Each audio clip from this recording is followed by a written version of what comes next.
For over 1,000 years, Constantinople stood as the jewel of the Eastern Roman Empire, later known as the Byzantine Empire. Founded by Constantine the Great in 330 AD, it was a city of immense wealth, culture, and strategic importance connecting Europe and Asia.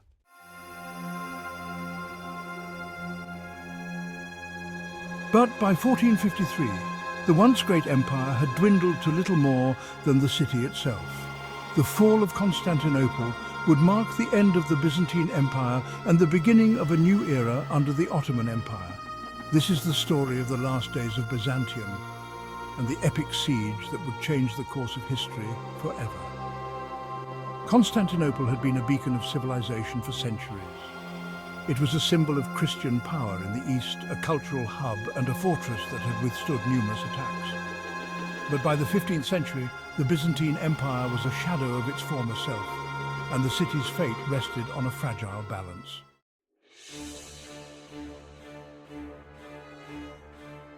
On the other side stood the rising Ottoman Empire, under the ambitious young Sultan Mehmed II, determined to make Constantinople his capital. The Byzantine Empire was once a dominant force in the Mediterranean, inheriting the legacy of the Roman Empire. Its golden age stretched from the reign of Justinian the Great in the 6th century through the prosperous centuries that followed, marked by grand achievements in art, theology, and law. But the glory days of Byzantium began to fade after the 11th century. The empire faced repeated invasions, internal power struggles, and a series of costly defeats at the hands of the Seljuk Turks, Normans, and other rivals. The turning point came during the Fourth Crusade in 1204, when Latin crusaders sacked Constantinople, severely weakening the empire and stripping it of its wealth. Although the Byzantines managed to reclaim their city in 1261, the empire never fully recovered. It became a fragmented and vulnerable state, losing territories to the encroaching Ottoman Turks. By the time of Constantine XI Palaiologos, the last Byzantine emperor, Constantinople was surrounded on all sides by Ottoman lands. By the mid-15th century, the Byzantine Empire consisted of Constantinople and a few scattered territories. The Ottomans had been steadily expanding under the leadership of powerful sultans, absorbing Byzantine lands in Anatolia and the Balkans.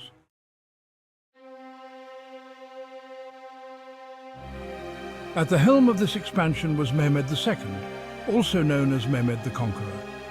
Born in 1432, Mehmed was a highly intelligent and ambitious ruler.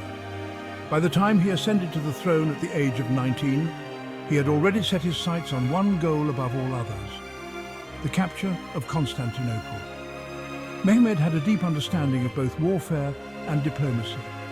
He knew that taking Constantinople would not only cement his legacy, but also give him control over one of the most important strategic cities in the world.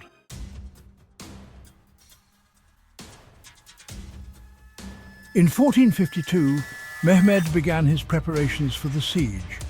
One of his first moves was to secure control over the Bosphorus Strait, the narrow waterway that separated Europe from Asia. To do this, Mehmed ordered the construction of the Rumeli fortress on the European side of the strait, effectively cutting off Constantinople from any potential reinforcements or supplies by sea. With this strategic chokehold in place, the Sultan turned his full attention to the final assault.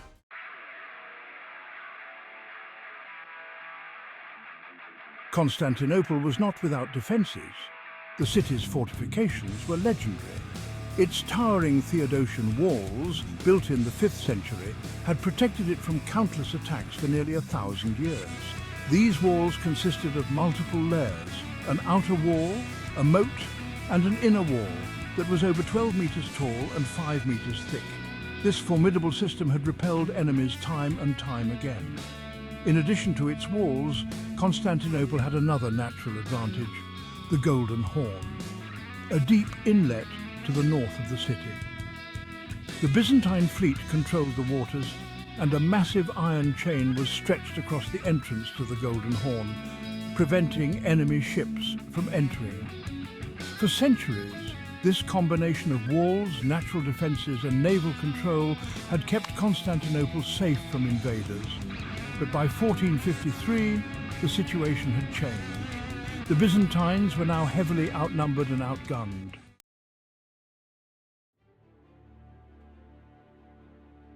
On April 6, 1453, Mehmed II began his assault on Constantinople with a massive army of approximately 80,000 to 100,000 soldiers.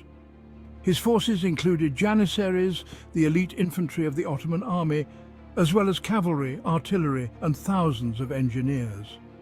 The Byzantines, in contrast, had fewer than 7,000 soldiers, including foreign mercenaries led by the Genoese commander Giovanni Giustiniani.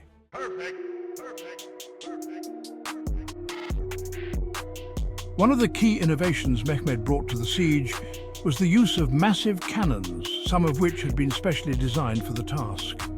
The most famous of these was the basilica, a massive cannon capable of firing enormous stone balls weighing up to 1,500 pounds. These cannons were positioned to bombard the Theodosian Walls and weaken the city's defences. The bombardment began on April 6th and continued relentlessly for over 7 weeks. Despite the damage caused by the cannons, the Byzantine defenders worked tirelessly to repair the walls each night. Mehmed's forces launched several assaults, but the defenders, led by Constantine XI and Giustiniani, held firm. Mehmed also attempted to break the Byzantine control of the Golden Horn. The Ottoman fleet tried repeatedly to breach the chain across the harbour, but was unsuccessful.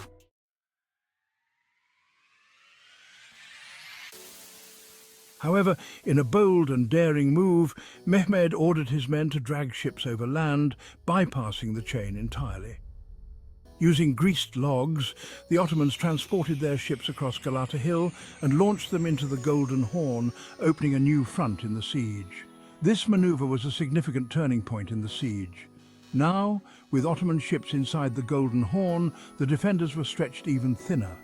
Despite their valiant efforts, the Byzantines were running out of time and resources.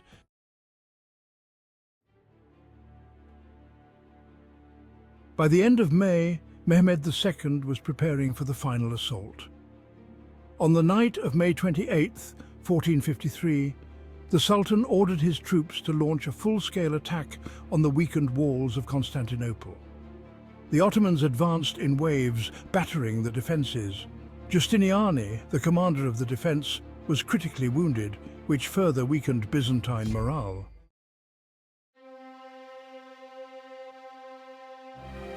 On the morning of May 29th, Ottoman forces breached the walls.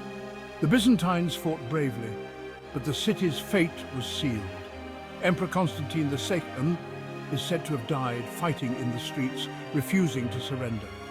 With the fall of the walls, the Ottomans poured into the city. The city of Constantinople, which had stood for over a millennium, had fallen.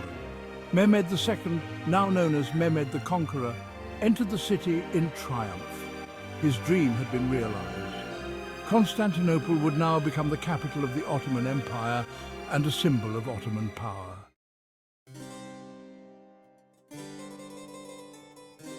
One of Mehmed's first actions after the conquest was to enter the Hagia Sophia, the great cathedral of Byzantium. He ordered it to be converted into a mosque, symbolizing the end of Christian Byzantium and the beginning of a new Islamic era in the city, which was renamed Istanbul. The fall of Constantinople sent shockwaves through Europe and the Christian world. For the Ottomans, it marked the beginning of their dominance in the Eastern Mediterranean and solidified their empire as a major world power. For the Byzantine Empire, it was the final chapter in a long history, and the once great empire ceased to exist. The legacy of the fall of Constantinople would shape the future of both Europe and the Middle East.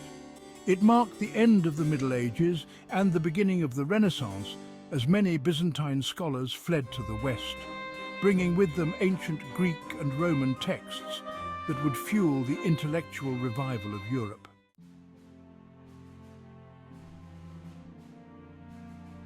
The fall of Constantinople in 1453 was not just the end of an empire.